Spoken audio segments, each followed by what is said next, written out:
नमस्कार, मुंबई सीएसटी से मैं Sohit Mishra city centre show लेकर आपके सामने हाजिर हूँ। शो की शुरुआत हम उत्तर प्रदेश के साथ करेंगे क्योंकि यूपी के हाथरस में एक लड़की के साथ छेड़छाड़ करने वाले आरोपी ने लड़की के पिता की गोली मारकर हत्या कर दी।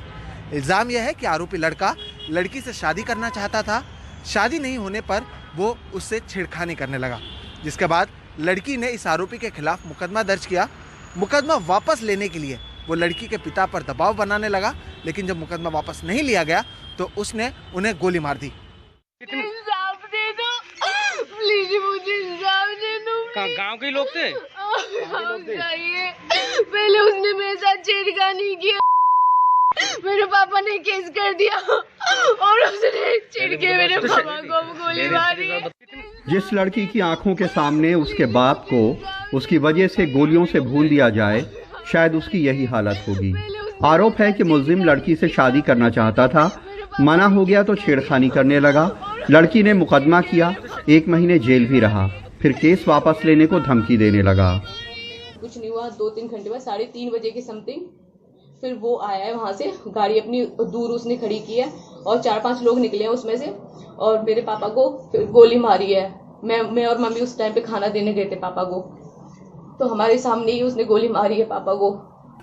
लड़की के पिता अपने खेत में मजदूरों से आलू खुदवा रहे थे, तभी वो अपने रिश्तेदारों के साथ वहां पहुंचा और उन्हें घेर लिया। उस वक्त लड़की और उसकी मां भी उन्हें खाना देने वहां आई हुई थी।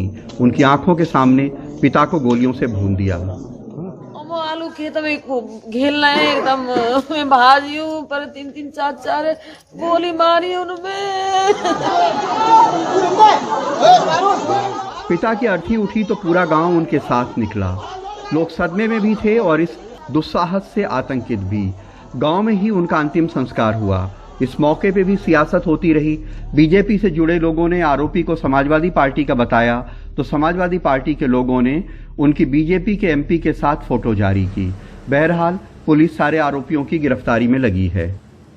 इनके कई करीबी हमारी हिरासत में इनसे पूछताछ हो रही है और कोई भी कहीं भी किसी प्रकार का इनको संरक्षण प्राप्त नहीं होगा। लगातार हम प्रयासरत हैं और हम बिल्कुल आश्वस्त कर रहे हैं आपको, जल्द से जल्द इनकी गिरफ्तारी होगी। ऐसी दुस्साहसिक घटनाएं आए दिन होती हैं। इससे पुलिस का भी वकार कम होता है और सरकार की भी छवि खराब होती है।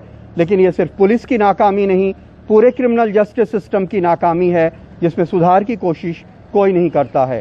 हाथरस में अश्वनी और लखनऊ में कैमरामैन राजेश गुप्ता के साथ कमाल खान, एनडीटीवी इंडिया। देश में 60 साल के ऊपर और 45 साल के ऊपर बीमार लोगों को टीका लगाया जा रहा है और लोगों में भी अच्छी खासी उत्सुकता देखी जा सकती है। तो वहीं लोगों के उत्साह को बढ़ाने के लिए अब कई केंद्रीय मंत्री, नेता, फिल्म स्टार और नामी गिरामी लोग भी वैक्सीन ले रहे हैं। देश के स्वास्थ्य मंत्री डॉक्टर हर्षवर्धन ने मंगलवार को अपनी पत्नी के साथ Delhi heart and lungs institute जाकर वैक्सीन की कीमत चुकाई और टीका लगवाया। दोनों ने स्वदेशी वैक्सीन कोवैक्सीन ही लगवाई। लोगों से अपील की, जो लोग कीमत चुकाने में समर्थ हैं वो प्राइवेट अस्पताल में जाकर ही टीका लगवाएं। मैंने और मेरी पत्नी ने अस्पताल में अपनी अपनी डोज के लिए 250 रुपया देकर इस वैक्सीन को लगवाया है।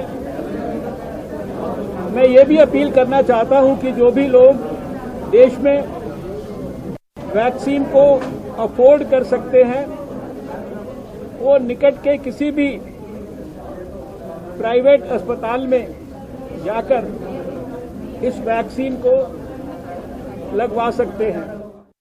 सोमवार को प्रधानमंत्री नरेंद्र मोदी ने खुद टीका लगवाकर 60 वर्ष से ऊपर और 45 से 59 वर्ष के बीच वाले बीमार लोगों को टीका लगवाने के लिए जो संदेश दिया, उसके बाद से उनके मंत्रियों का भी सिलसिला जारी है। रक्षा मंत्री राजनाथ सिंह ने दिल्ली के आरआर हॉस्पिटल में वैक्सीन लगवाई। केंद्रीय कानून मंत्री रविशंकर प्रसाद ने एम्स पटना में टीका लगवाया। केंद्रीय अल्पसंख्यक मामलों के मंत्री मुख्तार अब्बास नकवी ने उत्तर प्रदेश के रामपुर के एक निजी अस्पताल में वैक्सीन लगवाई। इसके अलावा जम्मू कश्मीर के पूर्व मुख्यमंत्री डॉक्टर फारूक अब्दुल्ला, अभिनेता कमल हासन, टीम इंडिया के कोच रवि शास्त्री ने भी टीका लगवाया। कोविड वैक्सीन बनाने वाली company serum institute of India की एग्जीक्यूटिव डायरेक्टर नताशा पूनावाला ने भी वैक्सीन लगवाई। बड़े नाम ही नहीं, आम लोग भी टीका लगवाने में दिलचस्पी दिखा रहे हैं। सोमवार सुबह से मंगलवार शाम तक 50 लाख रजिस्ट्रेशन कोविन पोर्टल पर हो चुके हैं। इसमें ज्यादातर 60 से ऊपर और 45 से 59 वर्ष के बीमार लोग हैं। मंगलवार दोपहर 1 बजे तक 2,08,791 लोगों को टीका लग चुका है। अब ये भी सुविधा दे दी गई है कि आप देश में कहीं भी वैक्सीन लगवा सकते हैं। आप ये भी कर सकते हैं कि वैक्सीन की पहली डोज दिल्ली में लें और 28 दिन पूरा होने के समय केरल में हैं तो वहां भी दूसरी डोज लगवा सकते हैं। अगर आपको लगता है कि आप उस जगह तक जाने में असमर्थ हैं, जिसके बहुत से कारण हो सकते हैं, तो आप उसे भी बदल सकते हैं। जैसे अगर आपने पहली डोज दिल्ली में ली है तो दूसरी आप किसी और दूसरे राज्य में भी ले सकते हैं। अभी तक कोरोना टीकाकरण का समय सुबह 9 बजे से लेकर शाम 5 बजे तक के लिए तय था, लेकिन अब केंद्रीय स्वास्थ्य मंत्रालय ने एक बात साफ की है कि राज्य सरकार अस्पतालों के साथ मिलकर अपने हिसाब से समय तय कर सकती हैं। यानी अब कोरोना टीकाकरण सुबह 9 बजे से पहले भी शुरू हो सकता है और शाम 5 बजे के बाद भी जारी रह सकता है। दिल्ली से अपने कैमरा सहयोगी सचिन गुप्ता के साथ मैं शरद शर्मा, एनडीटीवी इंडिया। बुजुर्गों के वैक्सीनेशन की प्रक्रिया जहां शुरू हो गई है तो वहीं अब भी पंजाब, हरियाणा, चंडीगढ़ और दिल्ली के कई इलाकों में लोगों को इसके प्रति एक झिझक है। मेरे सहयोगी मोहम्मद गजाली और सुकीर्ति द्विवेदी की रिपोर्ट देखिए। प्रधानमंत्री से प्रेरणा लेकर 95 साल की कमला तलवार ने अपने बेटे से उन्हें टीकाकरण केंद्र ले जाने को कहा। मैं अपने बेटा है उत्थे दिल्ली बच्चे उन्होंने भी कहा कि तुसी टीका लवा लो और बेटे ने मां का कहना मानते हुए वैक्सीन भी लगवा ली। मेरी सिस्टर है इंग्लैंड में और मेरे लड़का है कनाडा में, उनको सबको लग गए हैं तो वो कहते थे कि भी इनको लगवाओ अगर जब इंडिया में शुरू होगा। तो आज हमने कहा यहाँ लग रहा है तो इनको ले आया तो इनको लग गया, साथ में मेरे को भी उन्होंने लगा दिया। चंडीगढ़ में 60 साल से ज्यादा उम्र के 493 लोगों को कोविड-19 वैक्सीन की पहली डोज मिली। गंभीर बीमारियों वाले 45 साल से ज्यादा उम्र के 63 लोगों ने पहले दिन टीका लगवाया। पहले दिन पंजाब में 60 साल से ज्यादा उम्र वाले 970 लोगों ने और 45 से 59 साल के 157 लोगों ने वैक्सीन लगवाई। वहीं दिल्ली में 60 साल से ज्यादा उम्र के 5176 और 45 साल से ज्यादा के 1009 लोगों को सोमवार को टीका लगा। पहले दिन लोगों को वैक्सीन के लिए रजिस्टर करवाने में कुछ तकनीकी दिक्कतें आई, लेकिन दूसरे दिन दिल्ली के टीकाकरण केंद्रों में बड़ी तादाद में लोग पहुंचे।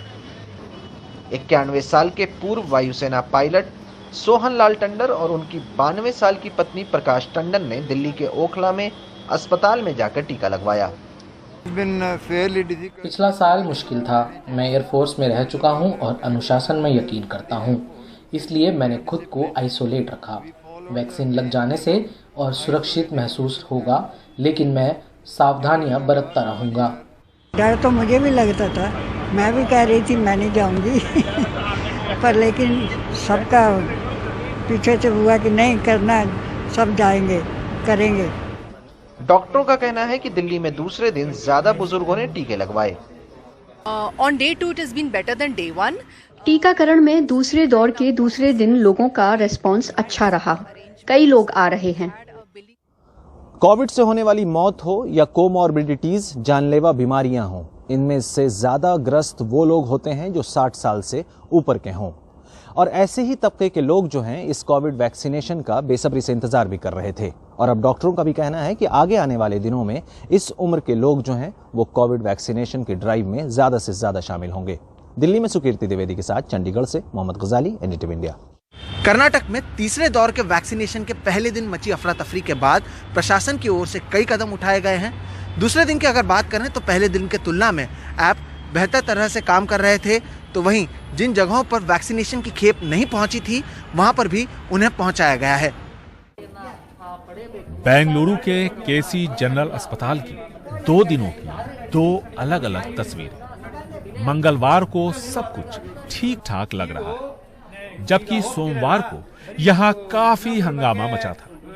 एक तो ऐप के जरिए रजिस्ट्रेशन नहीं हो पा रहा और दूसरा स्वास्थ्य कर्मियों और लोगों में जानकारी की कमी।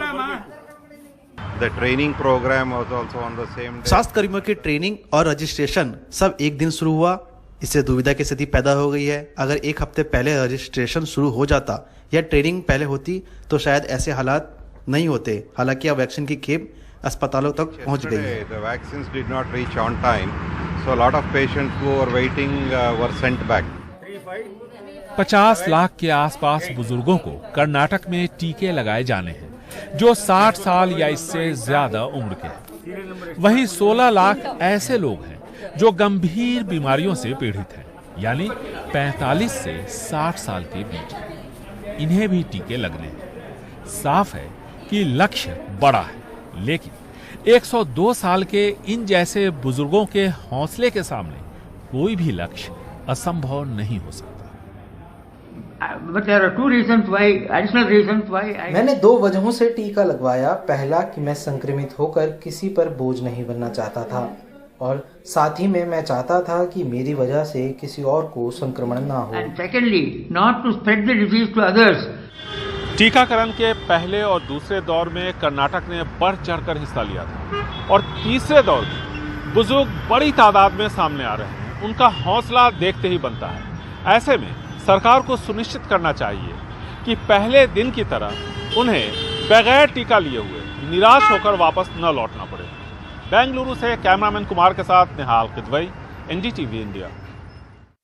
दिल्ली हाईकोर्ट ने दंगे मामले के मीडिया लीकेज की जांच कर रही दिल्ली पुलिस को जबरदस्त लताड़ लगाते हुए कहा कि ये एक छोटी चोरी के मामले में होने वाली पूछताछ से भी बदतर है। पुलिस की ओर से जहां इस लीकेज के मामले में विजिलेंस रिपोर्ट दायर की गई है, तो अदालत ने इसे रद्दी का एक कागज करार दिया। दिल्ली दंगों की साजिश रचने के आरोप में जेल में बंद जामिया के 24 वर्षीय छात्र आसिफ इकबाल तन्हा द्वारा मीडिया में लीक हुए कबूलनामे के खिलाफ दायर रिट याचिका पर सुनवाई करते हुए दिल्ली हाईकोर्ट ने दिल्ली पुलिस को जमकर फटकार लगाई है। कोर्ट ने कहा कि दिल्ली पुलिस द्वारा दायर की गई विजिलेंस रिपोर्ट रद्दी का कागज है।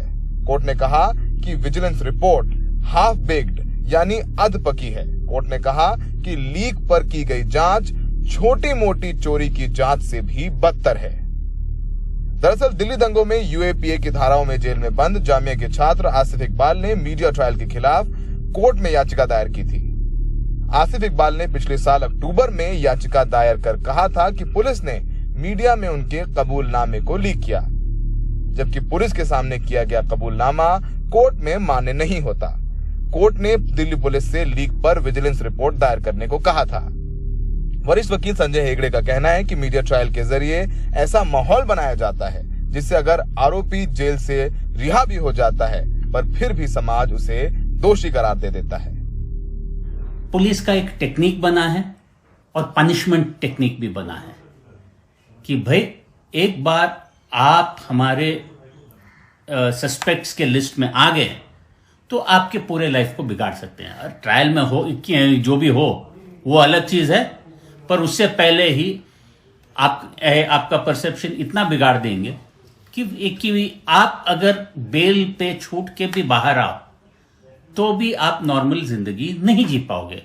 अब यही जो इतने सारे जो 20 साल 25 साल के लड़के लड़कियां हैं, अगर वो बाहर आ जाए बेल पे और कहीं किराए का घर लेना चाहे, क्या मिल सकेगा उन्हें? इस पूरे मामले में कोर्ट ने स्पेशल कमिश्नर विजिलेंस को खुद 5 मार्च को कोर्ट के सामने पेश होकर सफाई देने को कहा है। ये पहली बार नहीं हुआ है जब चार्जशीट की तमाम महत्वपूर्ण डिटेल्स लीक हुई हैं। उमर खालिद के मामले में भी ऐसा हुआ था, तब भी दिल्ली पुलिस को फटकार लगी थी। लेकिन फिलहाल लगातार दिल्ली पुलिस यही कहती आई है कि उसे नहीं पता कि ये जो जांच है, जो केस रिपोर्ट्स हैं, वो कैसे मीडिया में लीक हो जाती हैं। यही वजह है कि दिल्ली हाई कोर्ट इस बार ज्यादा सख्ती के साथ दिल्ली पुलिस से पेश आ रहा है। तो फिलहाल 5 जून को खुद स्पेशल कमिश्नर अपीयर होंगे कोर्ट में और सफाई देंगे कि कैसे ये महत्वपूर्ण रिपोर्ट मीडिया में लीक हो गई। दिल्ली से Saurabh Shukla, NDTV India. City centre में फिलहाल वक्त है एक ब्रेक का। ब्रेक के बाद देखिए एलपीजी के बढ़ते दामों ने बिगाड़ा आम आदमी का बजट। पता तेरा फिर भी इजी है, मतलब तेरे पे फिर भी सब्सिडी है। पेट्रोल का सोच, इतनी बड़ी जरूरत है, उस पर सब्सिडी नहीं होती, लोग वहां जाते परेशान होते हैं।